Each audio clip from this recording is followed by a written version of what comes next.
Focus on my breath, moving in and out in a soft whisper. Clear my mind. I forgot to sign the field trip permission slip for Esther this morning.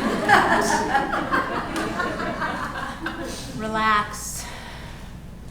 And I have to cancel Levi's 3:30 tutor because he has a 3:45 orthodontist appointment. Fuck! I'm a yogi. I'm love. I'm peace. I'm a mother of 4. I lost it again.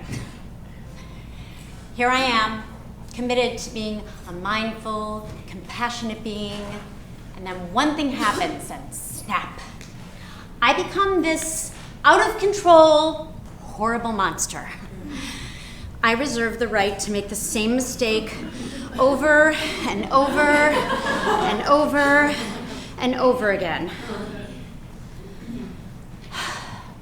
How is it that I'm able to stand here on my mat and I'm able to feel grateful, present?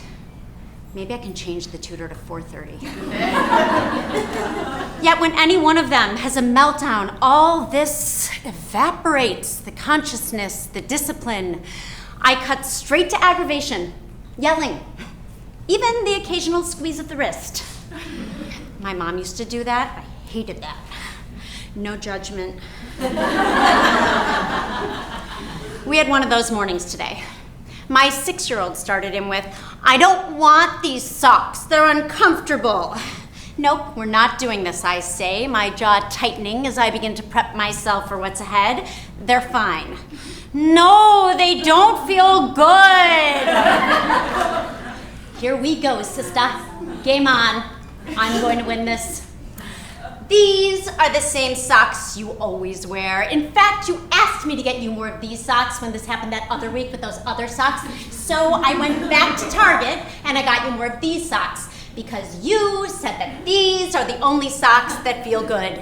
So you will put on these socks right now. Yes, I do know that now I'm making a bigger deal out of the socks than she is. I think I've even managed to outcomplain her, but I just want to move on with the rest of the morning routine. I hate these socks! She's assumed the position. Fists clenched at her side, stuck to her bed in a rigid plank, her usually angelic features fierce. I can only be grateful she hasn't noticed that small hole in the left knee of her worn blue stretch pants. That would be a whole other issue. And I'm stressing out over the smell of egg bagels in the downstairs kitchen toaster, losing heat as we get further away from a complete breakfast. The energy in the room shifts as I let it all get under my skin. Put them on, you're not having a play date this week. Oops. The punishment doesn't fit the crime. That's the #1 mistake when doling out a consequence, according to Betsy Brown Braun, the parenting expert on the west side of LA. I should have gone with something more like, then you'll have to get on the bus without your shoes and socks on. Ugh, that would have been perfect. Now I'm stuck with a week of no plans for her. Shit. Listen to me. You're going to put your shoes and socks on, get downstairs, before I count to 10. I know. 1. As I count, my rage is building in increments. The little voice in my head is saying, "Don't do this, Abby, you know it never works." 5. She's kicking her heels into the wall now, knocking into the frame pieces of preschool artwork. We are about 3 kicks away from cracked plexiglass. 9. I know what I should do. Take a step back, give her some room, give myself some room. Fuck that! I don't have time for that. Instead, my high-pitched voice is grating against my throat while my veins are protruding grotesquely out of my aging neck and hands. When she starts to cry, that fake, whiny, "I'm just tired and need to complain about something" and cry. "This is ridiculous!" I yell. "You're acting like a real baby, you know that? I thought you were in kindergarten." The crying's for real now. The snot is pouring down her nose into her mouth, and I go to grab a tissue to wipe it, pinching off the nostrils just a bit harder than I should. "Oh, you hurt me!" "What's going on up there?" my husband's yelling from downstairs. "The bus is coming in 2 minutes. I have to get her dressed even if it's the hard way, right? Oh, come on, I didn't do it that hard. Of course I did. I was just wiping your nose. If I give in now, the repercussions will be huge. The other 3 will complain that she gets the most attention all the time, which she does. I'll always have to get her clothes and physically dress her every morning, which I do. She'll be presumptuous, spoiled, entitled, dependent, a nightmare in school. The crying has escalated to hyperventilation. Her head's shaking and jerking. She can't get her breath in. There. I did it again. I'm stronger. I'm meaner.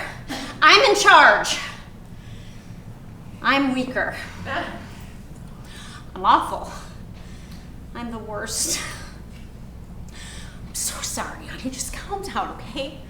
Just catch your breath, all right? I'll get a new pair of socks for you, I promise. Just I'm gonna help you put your shoes on. She's coming! You can take your bagel on the bus. Just don't let anyone else see you eating it, because you know you're not allowed to eat on the bus. As the bus pulls away, I sit, scrolling, deleting, flagging, saving for later as the tears run down my face. As I imagine this sweet, sensitive, beautiful little girl, my baby, actually pretty much my most obedient child, sitting there, recovering, sniffling next to her older sister, who's no doubt coddling her, taking away the sting of the morning. There's no crowd in my kitchen cheering, "You did it! You got 4 kids off to school on time!" There's just this pathetic self-loathing, this regret. I know she'll come home later today and throw her arms around me, tell me she missed me. I'll ask her about who she played with and whether or not she liked the lunch I packed her, the usual stuff. The hated socks will be forgotten, and the screaming and yelling that took place earlier will be replaced with hugs and kisses. There will definitely be an explanation about how mommies make mistakes and how the most important part of making a mistake is how you repair it. And as I look deeply into her eyes for any sign of understanding or irreparable damage, she'll ask me for a snack. I forgive myself. I promise to practice ahimsa, nonviolence to myself and others again. Oh my God. The mother in me salutes the mother in you. Namaste.